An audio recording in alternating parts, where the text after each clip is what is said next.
Pinagpalang buhay sa lahat, araw ng Lunes, narito ang biyaya at pagpapala ng mabuting balita. Ang Daily Bible Reading Gospel, halika at tayo'y makinig. Luke chapter 11 verse 29 to 32. Samantalang dumaragsa ang mga tao, sinabi ni Jesus, "Napakasama ng lahing ito. Naghahanap sila ng palatandaan mula sa langit, subalit walang ipapakita sa kanila maliban sa palatandaang inilalarawan ng nangyari kay Jonas." Kung paanong naging isang palatandaan si Jonas sa mga taga-Ninive, gayon din naman magiging isang palatandaan sa lahing ito ang anak ng tao.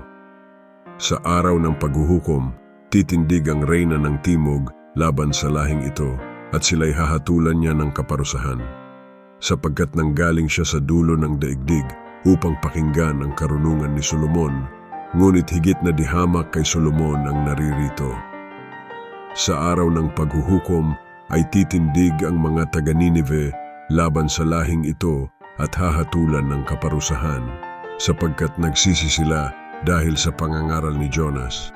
Ngunit higit na dihamak kay Jonas ang naririto.